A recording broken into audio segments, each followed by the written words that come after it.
ചൈനയോട് കൂടുതൽ അടുക്കുന്നതിൽ പരിഹസിച്ച കോൺഗ്രസ് പാർട്ടിക്ക് കനത്ത തിരിച്ചടി നൽകി കോൺഗ്രസ് എംപി ശശി തരൂർ. പ്രധാനമന്ത്രിയുടെ സസൂക്ഷ്മമായ നീക്കത്തിന് അദ്ദേഹം കയ്യടി നൽകി. ഇന്ത്യ ചൈന നയതന്ത്ര ബന്ധത്തെ സ്വാഗതം ചെയ്ത കോൺഗ്രസ് നേതാവാകട്ടെ നിലവിലെ സാഹചര്യത്തിൽ ഇത് അത്യന്താപേക്ഷിതമായ ഒരു നടപടിയാണെന്നാണ് അഭിപ്രായപ്പെട്ടിരിക്കുന്നത്. ചൈനയുമായുള്ള ഭിന്നതകൾ പരിഹരിക്കുന്നത് അമേരിക്കയുടെ സമ്മർദ്ദങ്ങൾ മറികടക്കാൻ ഇന്ത്യയെ ഈ ബന്ധം കൂടുതൽ സഹായകരമാക്കും എന്നത് മാത്രമല്ല, ഒരേ സമയം രണ്ട് വൻ ശക്തികളെ ഒന്നിച്ച് പണിപ്പെടാൻ അല്ലെങ്കിൽ പിണക്കി മാറ്റി നിർത്താൻ ഇന്ത്യക്കാകില്ല, അതിൽ അർത്ഥമില്ല എന്നാണ് പറയുന്നത്. അതായത് അമേരിക്കയും ചൈനയും ഒരേ സമയം മാറ്റി നിർത്തുന്നത് ഇന്ത്യക്ക് ഗുണകരമാകില്ല എന്നതൊരു കാര്യമാണ് അദ്ദേഹം ഇവിടെ എടുത്തു പറയുകയും ചെയ്തിരിക്കുന്നത്. മാത്രമല്ല, റഷ്യയുമായി ഇന്ത്യയുടെ ശക്തമായ ബന്ധത്തെ അദ്ദേഹം സ്വാഗതം ചെയ്തു. കോൺഗ്രസ് പാർട്ടി സ്വീകരിച്ച നിലപാടിന് വിപരീതമായ നിലപാടാണ് ഇപ്പോൾ സ്വീകരിച്ചതെന്നതാണ് ശ്രദ്ധേയമായ മറ്റൊരു കാര്യം. മാത്രമല്ല, ഓപ്പറേഷൻ സിന്ദൂറിന് പിന്നാലെ നടന്ന വിദേശ പര്യടനത്തിൽ പോലും പാകിസ്ഥാന്റെ തനി നിറം തുറന്നു കാട്ടാൻ ശശി തരൂറിന് കഴിഞ്ഞിരുന്നു. മാത്രമല്ല, കൂടുതൽ താല്പര്യത്തോടു കൂടി തന്നെ പ്രതിനിധി സംഘത്തെ നയിക്കാൻ മുൻപന്തിയിൽ നിന്ന വ്യക്തിയായിരുന്നു ശശി തരൂർ. ആദ്യം കടുത്ത മോദി വിമർശകനായിരുന്ന വ്യക്തി പിന്നീട് മോദിയെ പുകഴ്ത്തി സംസാരിക്കുന്ന കാഴ്ച ലോകം സാക്ഷി വഹിക്കുകയും ചെയ്തതാണ്.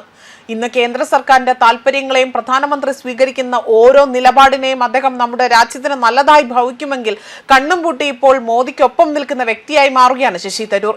കോൺഗ്രസ് പാർട്ടിയുടെ ആശയങ്ങളിൽ നിന്നും വ്യതിചലിച്ച് മാറി സഞ്ചരിക്കുകയാണ് ശശി തരൂർ എന്നതാണിപ്പോൾ രാഷ്ട്രീയ നിരീക്ഷകരടക്കം വിലയിരുത്തപ്പെടുന്നത്. റഷ്യയുമായുള്ള ഇന്ത്യയുടെ ശക്തമായ ബന്ധത്തെയും തരൂർ സ്വാഗതം ചെയ്തു.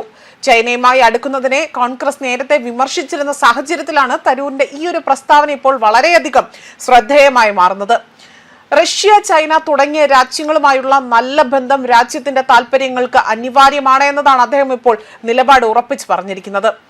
അതേസമയം US പ്രസിഡന്റ് ഡൊണാൾഡ് ട്രംപ് പ്രഖ്യാപിച്ച വ്യാപാര യുദ്ധത്തിനിടെ പരസ്പരം കൈകോർത്തുകൊണ്ട് ചൈനയും ഇന്ത്യയും വളരെ നല്ല ബന്ധം കാത്തുസൂക്ഷിക്കാൻ ഒരുങ്ങുകയാണ്.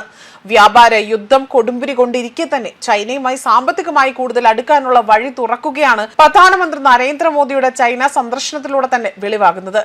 ചൈനീസ് നഗരമായ ടിയാജിനിൽ ഷാങ്ഹായ് സഹകരണ സംഘടന ഉച്ചകോടിയുടെ ഇടവേളയിലായിരുന്നു നിർണായകമായ മോദി ഷി ജിൻപിങ് കൂടിക്കാഴ്ച നടന്നത്. പിഴച്ചുങ്കം ഉൾപ്പെടെ തന്നെ ഇന്ത്യക്കുള്ള US-ന്റെ 50% തീരുവ പ്രാബല്യത്തിൽ വന്ന ദിവസങ്ങൾക്കുള്ളിലാണ് പ്രധാനമന്ത്രി നരേന്ദ്രമോദി അവിടെ ചൈന യാത്രയുടെ നിർണായകമായ ആ ഒരു ഘട്ടത്തിലേക്ക് പോയത്. 7 വർഷത്തിനു ശേഷമാണ് പ്രധാനമന്ത്രി നരേന്ദ്രമോദി ചൈനയിൽ എത്തുന്നതെന്നതും പ്രത്യേകം എടുത്തു പറയേണ്ട കാര്യം തന്നെയാണ്. അമേരിക്കൻ തീരുവ യുദ്ധം ആഗോള വിപണിയെ പിടിച്ചുകുലുക്കുന്ന സാഹചര്യത്തിൽ ലോകത്തെ 2 പ്രധാന സാമ്പത്തിക ശക്തികൾ എന്ന നിലയിൽ തന്നെ ആഗോള വ്യാപാരം അത് സ്ഥിരതപ്പെടുത്തുന്നതായി ഒരുമിച്ച് പ്രവർത്തിക്കാൻ ഇരു രാജ്യങ്ങളും തീരുമാനമെടുക്കുകയും ചെയ്തതായുള്ള റിപ്പോർട്ടുകളാണ് കഴിഞ്ഞ ദിവസങ്ങളിലൊക്കെ തന്നെ പുറത്തു വന്നത്. ഈ ഒരു നടപടിയാണ് അല്ലെങ്കിൽ ഈ ഒരു പ്രധാനമന്ത്രി നരേന്ദ്രമോദിയുടെ നീക്കത്തെയാണ് ഇപ്പോൾ ശശി തരൂർ, കോൺഗ്രസ് എംപി ശശി തരൂർ സ്വാഗതം ചെയ്തുകൊണ്ട് രംഗത്ത് വരുന്നതും. ന്യൂസ് ഡെസ്ക് കർമ്മ ന്യൂസ്.